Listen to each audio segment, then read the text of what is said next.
আসসালামু আলাইকুম। সবাই কেমন আছেন? আশা করি ভালো আছেন। আজকে আমি কিছু কথা বলবো, সেটা হচ্ছে এই যে সুবর্ণা নামের মেয়েটা নিয়ে, যে মেয়েটার নিয়ে এত মাথামাতি এত কিছু। আসলে কি অশ্লীলতা শুধু ওই একা করে? আর দুনিয়াতে কেউ করে না? হুম, আর দুনিয়াতে কেউ করে না?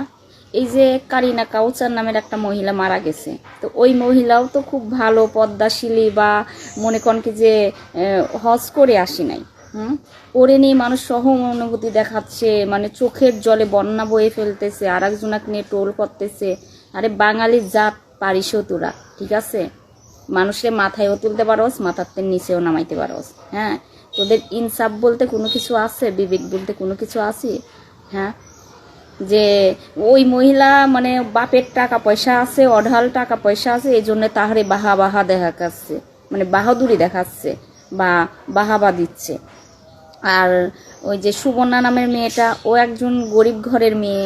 ওর জীবনে যে আপনারা খোঁজ নিয়ে দেখেন তো ও জীবনে কত কষ্ট করছে। আপনারা কি তার পাশে ছিলেন? আপনারা কি তার সহযোগিতা করছেন?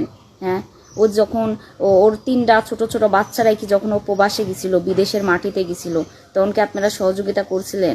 ও জীবনের সাথে যুদ্ধ করে চলতেছিল, তখন কি আপনারা 10 টাকা দিয়ে হেল্প করছিলেন? মানুষ মরে যাবার পর তারে নিয়ে টোল করেন। হ্যাঁ, আর কারিনা কাউসার এই মেয়েটা কি এমন ভালো কাজ করছে? আমিও তো ওই মেয়েটার ভালো কোনো ভিডিও দেখি নাই। অন্য ছাড়া ভিডিও করতো, দেশ বিদেশে ঘুরতো। হ্যাঁ, ফুড ব্লগার ছিল, কি ছিল, নাটক মাটক বানাইতো। তো এও এও কোন কার পুণ্যের কাজ করছে? হ্যাঁ, ইসলামী ইসলামী কোনো প্রচার করছে? ইসলাম নিয়ে কোনো ভিডিও বানাইছে? না সেই ইসলামের অনুযায়ী, ইসলামের অনুসারী হলে পারো ইসলাম অনুযায়ী চলতো না। তো আপনারা বলবেন, আমারে ধুয়ে দিবেন যে আমি ধোয়া তুলসীর পাতা না, আমি ধোয়া তুলসীর পাতা না, আমি হচ্ছে নিম পাতা তেতা, ঠিক আছে?